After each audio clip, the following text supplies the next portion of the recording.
All right, today on the PM Collective podcast. I have got someone joining me who I don't know a lot about, but we're going to find out together, and that is Jenny Locke. So, Jenny, welcome. Thank you. Now, Hi, everyone. Now, one thing that I haven't explained to you because I didn't want it to sound all like creepy on my messages to you was when I was scrolling on TikTok, I came across a video of yours.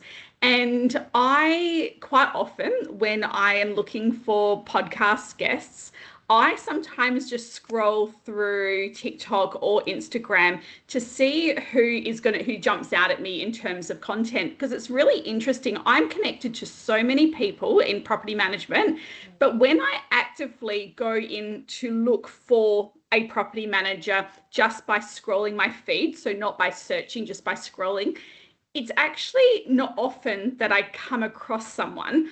And I was on TikTok and I came across your post, and that's why I reached out. How funny, because I've only just recently started TikTok. Okay, weird.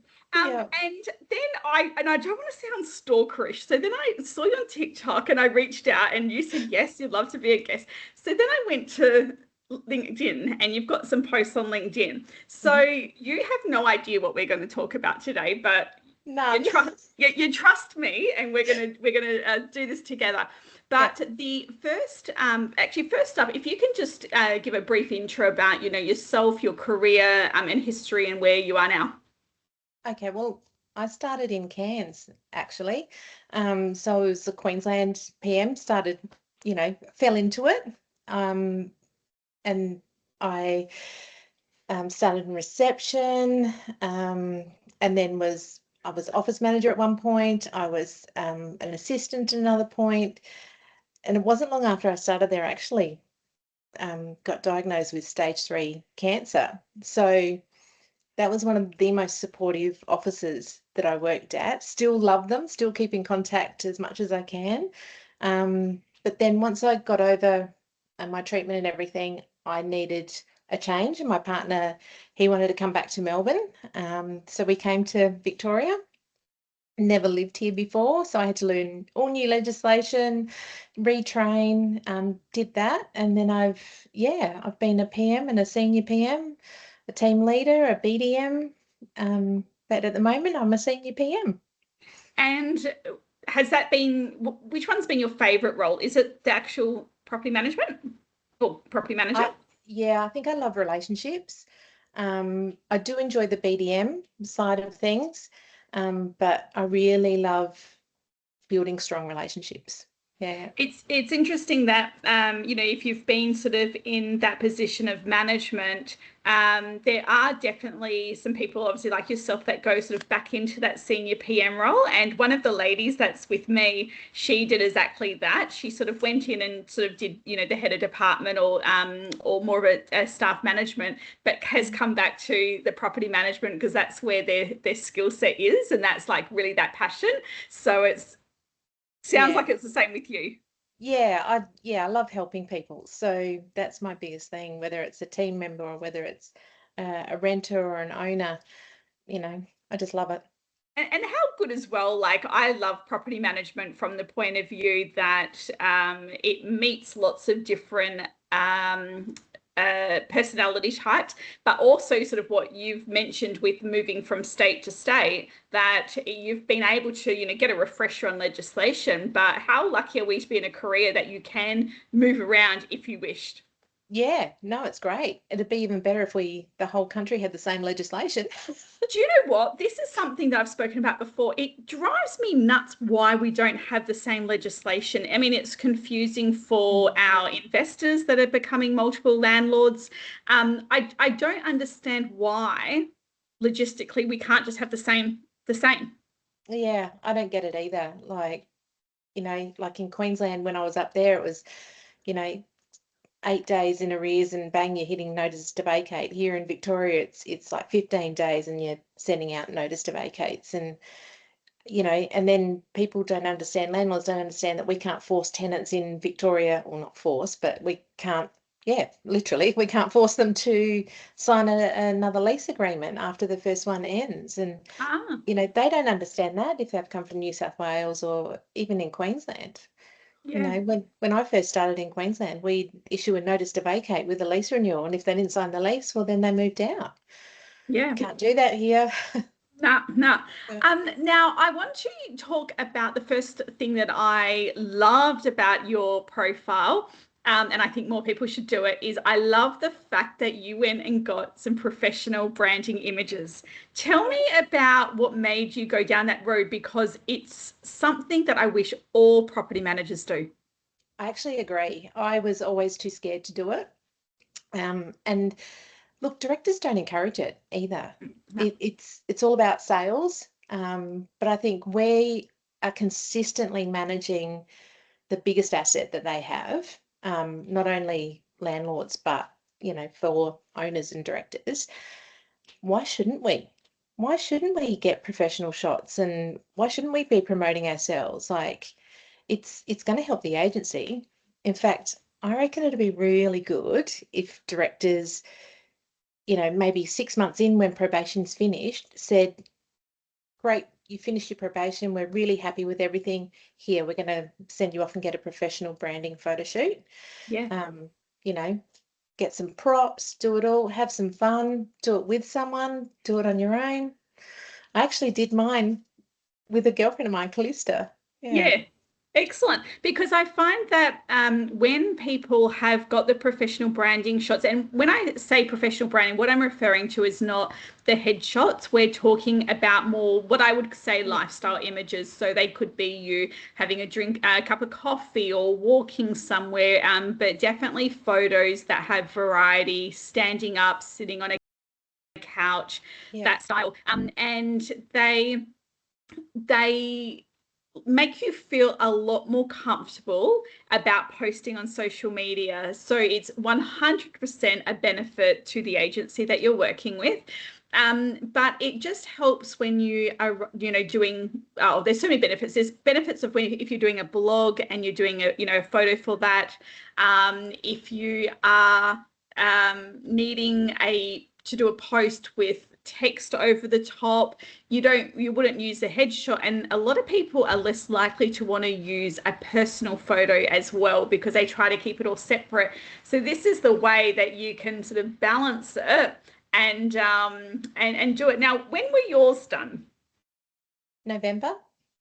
Okay, excellent. So I'm assuming that you've got a plan that we're going to see more of them, because I've seen Yes. them all on that one, and we'll talk about that in a minute. But how many photos did you get in your shoot? Oh, the photographer took so many, but we just went through. She was great. Like she had a studio. We just took props.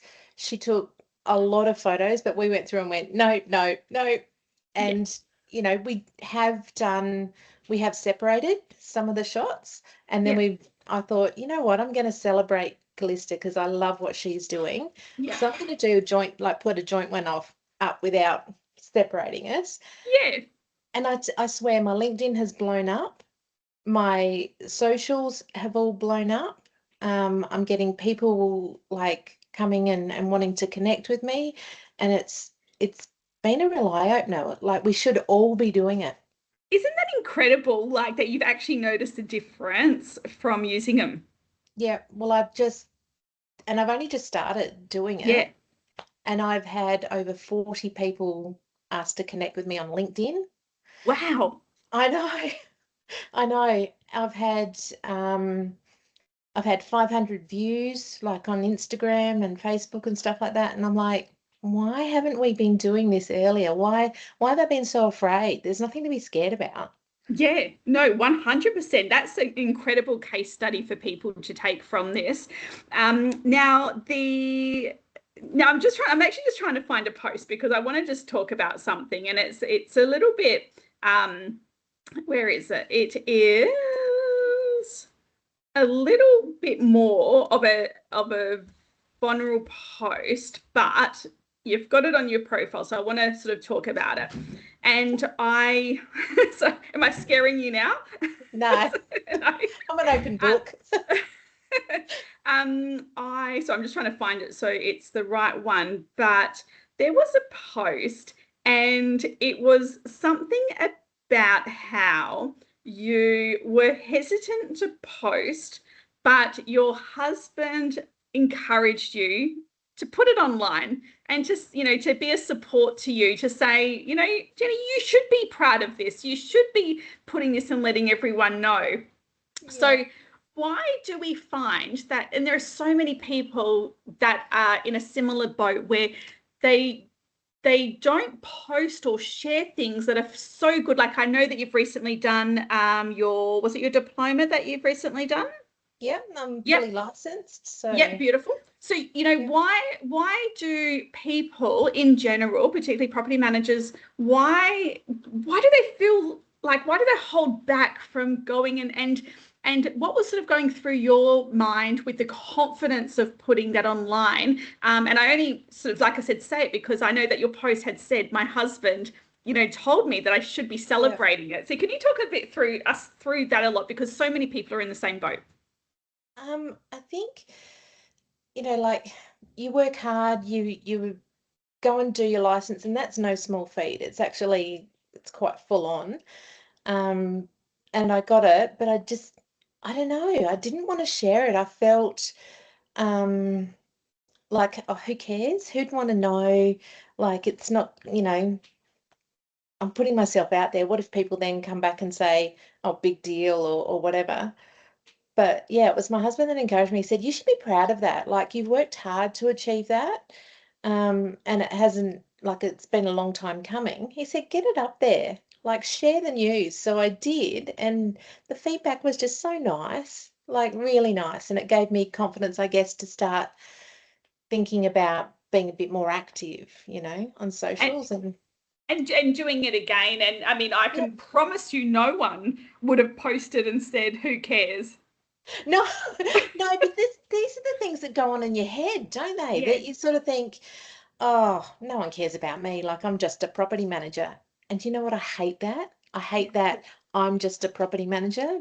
because it's not just a job. It really is. We're providing the best service because it's the most essential thing. It's having someone having a roof over their head. Like, Yeah. it's big, it's massive, and it should be celebrated. Yeah, and I want people to hear that, because I think that a lot of people also see social media posts and think to themselves, oh, it's easy for them to do it because they've got a nice photo, or it's easy for them to do it because they're more confident than I am. So I do want to celebrate when someone does find it hard to do, because you're lucky because you have got your husband who has been a supporter for you. But there are people out there that don't have those supporters at home, so are less likely to do it. So it's sort of like they need to hear these stories to know that that thought is a very normal thought to have, but you can push through it and you will gain more confidence every time that you do it. So I think that for me was a big takeaway.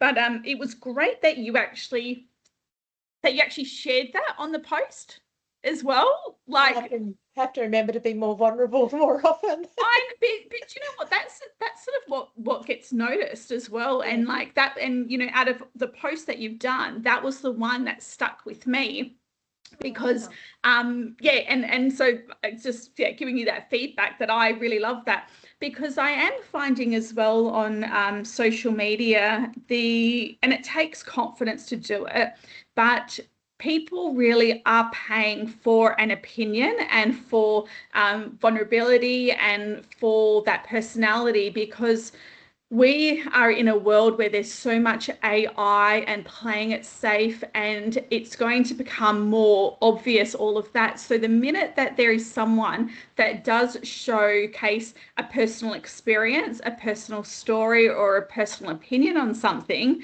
that's going to start standing out a lot more. So I'd love to see more people do it. And I feel like LinkedIn is one of the best platforms to do it, because it's a really mature platform. It's respectful, and people do celebrate those things, where TikTok, not so much. But Yeah. No, that's true. That's really true. But I also want to get to the point where I'm actually talking and making videos, whether Mm. they're tongue in cheek or whether they're just like information, whatever it may be. Or it could be that, oh my gosh, has anyone felt so crappy today because, this has happened or that's happened? Has anyone else been in that position? I'd love Yeah. to like inspire just one person even to make them go, you know what, if she can do it, I can do it. Because let's Yeah. face it, I'm not some 20-something-year-old with a fantastic figure and what I'm older, I'm mature, and I think it's harder for our generation to go, instead of comparing ourselves, just go, you know what, I'm staying in my lane, you know, everyone else love them, they're beautiful, get it, everything like that, celebrate them, but I can do it too. Yeah, I love that. I love that so much. I also think as well that, you and I have been in the industry for a long time, and I think it's really important for that wisdom and that experience to be showcased for younger people who are either new in the industry or getting in the industry as well, and just providing that that safety, I guess, that it is a long-term career. It served you well. You've had a great property management life, and these younger people can too as well. So I just think, yeah, showcasing that to the younger ones, and yeah, the older generation, encouraging the younger one, but the experience and knowledge that you will have to provide is just so important, and we don't showcase enough in property management. I want to talk about as well just your thoughts on like BDMs, business owners. They all post a lot because I feel like they've probably got more of a salesy role. They're more driven, there's probably more content in that space.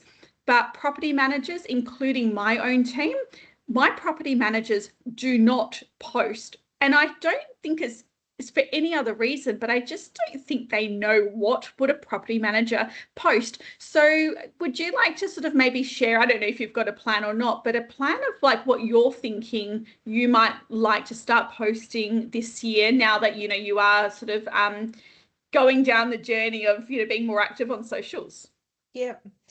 Um, gosh, I was just starting to jot down notes the other night of different ideas. As soon as they pop into my head, I'm now putting them down on like just on my phone, on my notes section, and just it could be a one-liner, and you can turn that into a post really easily. Um, it's not hard. Once you start thinking about, might be one little topic, it could be, you know, why don't directors pay for, professional marketing shots for a property manager after 6 months? I could turn that into a huge post. Yeah. It's just, it could be, oh, I came across this at a property. Has anyone else ever experienced this? And this is what I did to resolve the issue. And, it resulted in this and this. And, whether it worked or whether it didn't work, I think it's really good that people can get to hear that and see that and go, oh, gosh, I didn't think of doing that. Because Yeah. I think property managers need to share that more, because so that there doesn't need to be secrets about what works and what doesn't work. We should be all supporting each other and, educating people. Yeah, and the case studies is really great, and especially if you ever have a real curly situation. One curly situation that I've just someone called me up about. I didn't really have the exact answer, but it was what to do if a owner doesn't want to evict a tenant based on bad behavior, what responsibility does the strata company have, or what can the strata company do to enforce that to happen? And so I gave a bit of advice and gave a network of where, but it was just a bit of a tricky situation. So for me, like, it's not one that I would be able to talk about now, because it's something that's relevant. You wouldn't want people to see it, but it's definitely something 6 months down the track I could put it in my diary to say, provide a case study on this situation that came up.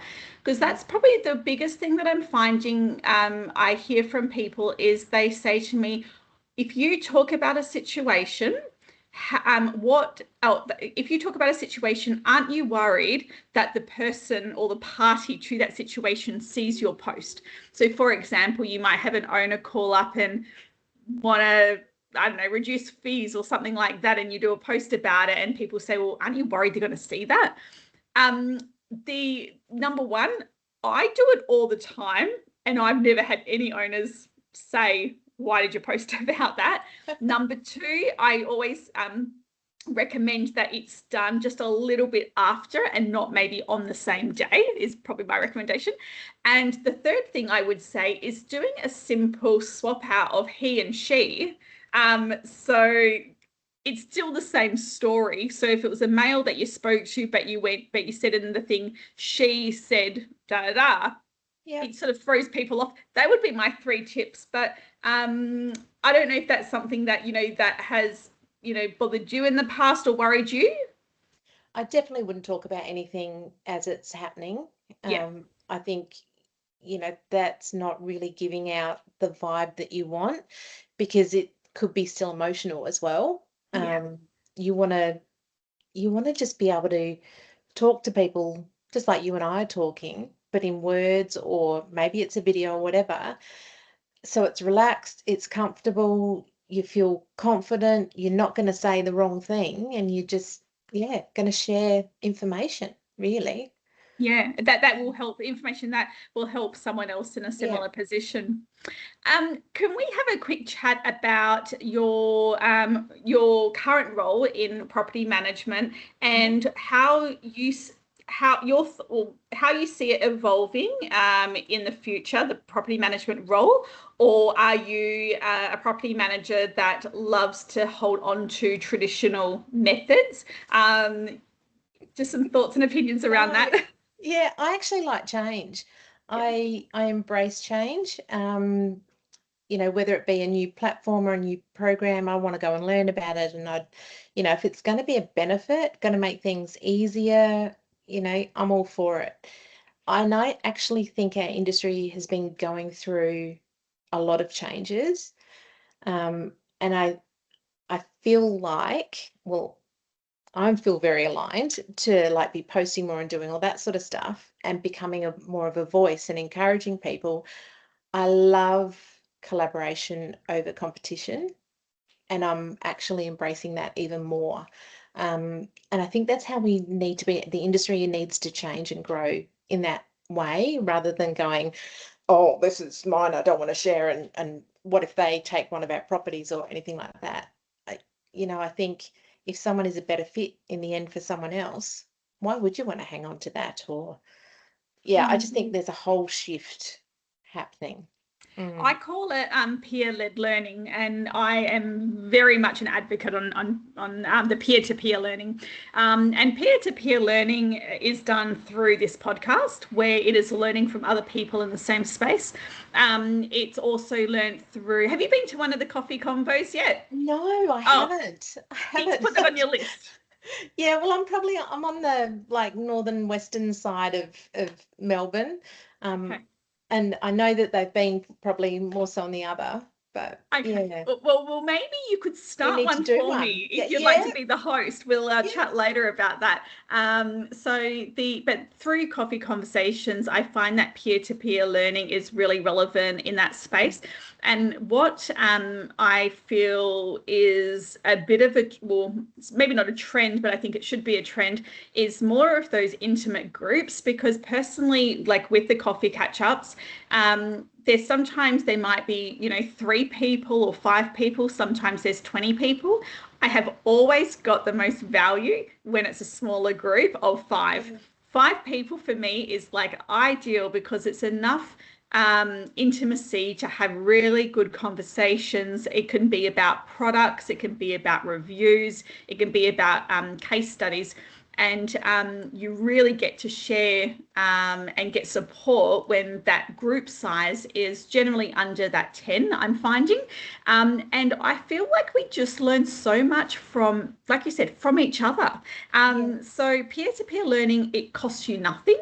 And it's a free option. So definitely for property managers listening that don't maybe have support from their business owner with regards to a training budget, or maybe their office doesn't do training. And it's no disrespect to them. There's just some agencies that don't. And I was one of those agencies for many, many years as well. But I also think that property managers should take responsibility for their own personal development, just like you've gone and got your photos done and invested in that. And then but going to coffee convos, listening to podcasts, it costs you nothing to do those. And you can learn so much, which is going to be a direct benefit for your business. So people should definitely get out of the headspace of, oh, well, my company doesn't do it. Because there is opportunities out there. Yeah. Well, you know what? And I probably used to be in that headspace, a few years ago where I thought, your employer should be doing this and that. And I've totally changed my whole way of thinking in the last year, especially in the last probably 5 months, where I think, you know what, I need to take responsibility. I've booked myself into some training that's external to work. I'm taking an annual leave day for it. I've paid for it myself. More PMs, I reckon, should be doing it. If you don't invest in yourself, you can't give back to your employer either as well, I don't think. Yeah, 100%. So in the last 12 months with are you happy to share your tech stack at work, like what products your company uses? Well, we're just changing. We're about to change. Are you allowed to announce what you're changing to? I don't know. Well, I don't know. Okay. You don't have to say if you don't want to say, but maybe just tell us about the other ones then. My favorite's Property Me. Yeah. I love it. It's a no-brainer. Yeah, but that's not what I'm using at the moment, and that's not what we're moving to. So okay. Yeah. That's exciting. It is exciting. Apparently this is a real game changer. So that's probably given away enough clues as to what it might be. Yes, I know what one it will be. Excellent. And I always say to everyone, you have to give it 3 months. You have to give any new product 3 months before you whinge too much about it, because there's always always time of where it becomes a bit frustrating change of products. So that will no doubt happen, but I'm sure it'll be for the better. What about any other software that you would use in terms of maintenance or inspections and CRMs and things like that? I'm a big Inspection Express girl. I do love it. Yep. I find it so user-friendly and everything like that.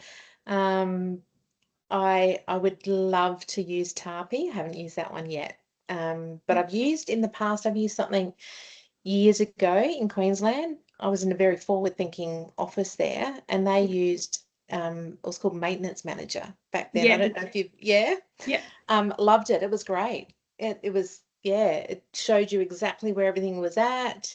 You had pie charts and everything. It was very visually appealing, and there was never any issues. Like you would aim to be green on everything. I think things like that, when your tech stack does that and supports you really well, it makes your job so much easier. When it's hard to find, like if you've got a tech stack that it's hard to find, where am I at with routines for the month, or where am I at with my maintenance? If it's not easy to find, and if it's not visually appealing, things can drop off. Yeah. What about your like for inspections, for not inspections, like for home opens and applications? What are you using? I love IRE. Yeah. I don't think you can go past it for like your inspections, uploading, all of that sort of thing. It's just got so many great elements to it. Yeah. Yeah, excellent. No, it's good. I find that I just love hearing what people are using in case you're using something that you know I haven't heard of before, or just to find out what people's tech stack is. I heard something a while ago, and I don't know how accurate it is, but that people should or people do change softwares every 5 years, which surprised me because I was like, I couldn't think of anything worse than changing products every 5 years. I don't plan to, but I thought that was interesting. And what I do recommend property managers to do, or agencies to do, though, is to always know what's available. And I am someone that will always say yes to a demo, even if I know there is no chance in hell that I'm ever going to be changing over. But I think it's really important to know what is available so that if at any stage you do have a pain point in your business, you know exactly who to call and you know exactly what other features are available out there. Should you need to consider a change. I think a lot of people don't do that enough. So if that's something that people can take away, I would love to see them say yes to demos. And I am pretty like honest up front. I will say to someone, listen, I don't have any intention of changing. However, I'd be very open to still doing a demo with you to see, you know, what features it has. And then it just makes it clear they're not, they're people are still very happy to do a demo for you, but you're not leading them down the garden path either. So that's something that I would love to see more people do as well. Yeah, no, I actually agree because it's like training but on tech. So Yeah. why wouldn't you do a demo? Yeah. One of my friends who's a business owner, I remember her telling me this, and she also asks the tech companies of products that she's already got in house, but she will often ask them to do another demo for her, as if she was a prospecting client, so that she can stay up to date with how they're demoing to other agencies to make sure that she is up to date with all the features available and using it to capacity. And I thought to myself, that is such a great idea to go and do another product update or demo on your tech stack you've already got, just to double check it all. Yeah, no, I actually think that makes good sense. It Like, does. I know. People don't do that. So that would be definitely, yeah, something to consider, and a good way as well for people to use that for their staff meetings. So it's you know, if you're stuck with ideas for staff meetings, then yeah, then getting a refresher on the products is good. It's a space where I feel like when you have a team and your team's using, let's just use Property Me, for example, your team's using Property Me, and then, you know, you've got a new person that starts, and then that training happens in-house, and, you know, you train that person into how to use it. And then over time, you know, and you leave and another person comes on. And what happens is all that training of Property Me, for example, is all being handed down, and things get missed and not taught correctly, and yeah, it's a little bit like Chinese whispers, you know what I mean, but with training. And so that's why those refreshers are quite important for your existing staff, so yeah, that when new people start, they've been given up-to-date information. yeah, exactly. And even like clicking on their little alerts, we're going, oh, this is updated. Go in and you know, have a look and have a play, and this is what it does. Like, how Yeah. many times do we just go, oh yeah, whatever, I'm too busy, and click through it, and then Yeah. someone else says, oh, have you done this? And no, what's that? Yeah, no, absolutely. And to finish off, last question for you. Mhm. What, if you have any, are your sort of personal or professional goals for the next 6 months? Do you have anything that you're working on, or? Yes, I do. I think I guess one of my goals is I want to become an attraction property manager for wherever I'm working, like currently, that'd be great. I don't want to be the BDM, happily hand it all over to the BDM to get everything signed up and whatever, but you know, people get to like, know, trust me, and then yeah, it just helps support the business that are paying my wages, you know? So why that and not the front-facing BDM? You've sort of said that in a way that you love managing the properties, that would love to still people to want you to manage them, but pass it on. Well, I don't mind someone else, bringing the business in, signing them up, getting them all set up, and then me running with it. Once we've got a tenant, or I'm the one that's actually helping finding them a tenant. Sorry, renter now. Too old school. And then I get to nurture them and bring them on, because we do have a dedicated, BDM in that space. I'm not about treading on anyone's toes. I'm happy to share the love. And then I might get to work with them, or I may not. It depends where they are situated, because the agency that I work for is property management focused. It's huge. So we've each got different areas that we work on. So if someone likes my post, I may not be able to look after them. It may be someone else that I can introduce them to in the team that isn't on socials, that I know is just as good a property manager as what I am. Yeah, excellent. What was I going to ask in regards to that? This will be the last question. What is your BDM handover process in your office? How does the handover work, and when does a property manager get involved in that? I guess it depends on what they're working on. So they can be doing really big projects, and we don't get them until they're leased. So they do all of that, and then we get them handed over once they're leased and run with it then. If it's a smaller, just a house or something somewhere else, I'm a bit hands-on. So I've got a couple that has been brought into the business near where I live, and I'm like, I'll do the opens. I'm happy to speak to the owner if you're happy for me too, and I just run with it. So yeah, it's a little bit different depending, what area it's in. Yeah, okay. So sometimes the BDM does the leasing, and sometimes you would do the leasing. For the big projects. Yeah. Okay. 100%. Yeah, that I think what I've found from asking that question to lots of people is that every single way generally works, and it works for that agency. And I haven't seen any clear comparison to a good handover versus a not so good handover. Every handover has been good. It's just whatever works for the agency. But I think there's also other factors as well. Like, if there's a lot of properties available for rent, it's really hard for a BDM to be doing all the leasing.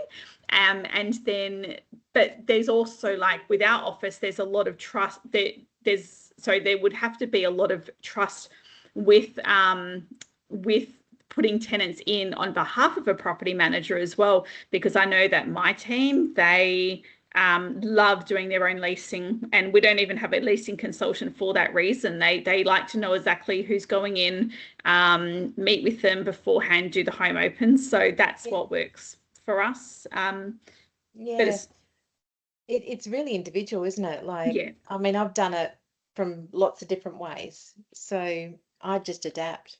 Wherever I'm working, I just adapt and run with it. It's not my business, it's their business. It's worked really well for them, and amazing. I am so delighted to have met you online, and now sort of in person, or still online.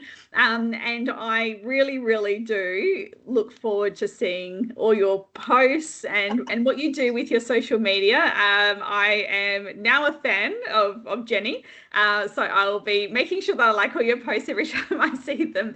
So I really appreciate you, sharing your experience, but also your, the vulnerability as well that you've had, and what you're sort of working towards. I just think it's just so important for people to hear, because there are so many people just like yourself that are, making a decision of where they're going in their career. Am I going to start posting online? How am I going to do it? And how's my support network? So it's really refreshing to hear. So I appreciate you jumping on today and having a chat.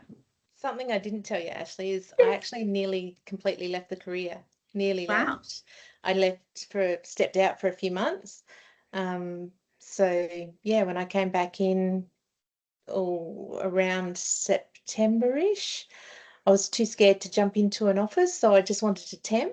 Well, where I was temping, I ended up staying. So was that only recently then? So last September? Yeah. And okay, and then was that like, was it burnout? What was the stepping out for? I was in, yeah, probably burnout, to be Yeah, honest. yeah, I just, yeah, thought I just can't do this anymore. Walked yeah. away. 4 months later, I went, I'm coming back. I miss it. I miss the relationships because the role that I stepped into, it was completely different. And yeah, I really miss the relationships that you get in property management. Mm. I hear So that I'm back. story. I hear that story so often, but not generally from people that have left, like, left, and I don't know whether you went into a different sort of role or career or not then, but people that have actually changed careers, but Mm. then always come back. Yeah, no, this is what I love doing. I love being with people. That's why, like, yeah, I'm quite happy being a property manager, you know? Yeah, so good. Well, I really look forward to seeing your content and everything that you do, and all the best for 2026. And I'm sure I'll actually be seeing you anyway, won't I, You in will. Melbourne? So I Yeah, look forward to 24th, isn't it? something like 24th of that. February, something, I yeah. ha I have got so much travel for the next 3 months, or February to August nearly of the year. Still not sure how I'm going to do it with the kids, but I'll figure that out later. But yeah, no, I look forward to catching up with you then. And there was someone else, Pat Mears as well. I think he's coming. I think he's coming to the Melbourne one. And it's funny. He emailed me the other day, and do you know Pat? No, from I from don't. Rubik's, such a cool No. guy. And he emailed me the other day and he said, Ash, just letting you know, I'll finally get to see in person in Melbourne. And I was like, are you kidding me? Have we not met before? He's in person? He's like, no. And it's so weird because I feel like You know them. I feel like I know him absolutely, and I swear to God we have met before, but he says we haven't. And that is a classic example as well of social media and Yeah. how I feel so connected to have had met him, and we haven't. Yeah. No, So it's that's a like that. feeling we want everyone to have, isn't it? Yeah, I actually had that feeling myself. Just towards the end of last year, I was made finalist at PMP Awards night, and I got to meet some people that I have known on social media for a while, and I ended up sitting on, they were on my table, and I was like, oh, this is just so cool. Like, finally get to meet face to face, and yet I feel like I already know you. Yeah, Yeah. absolutely. It's great. That's my favorite thing about yeah, Instagram and LinkedIn and all of that. So Yeah. I look very much forward to seeing you in February. Thank you so much for sharing your story with us today. And anytime you feel like there's a topic you'd like to talk about on the podcast, feel free to hit me up, and I'd love to have you on again. All right, beautiful. Thanks so much, Ash. Thank you. All right, see ya.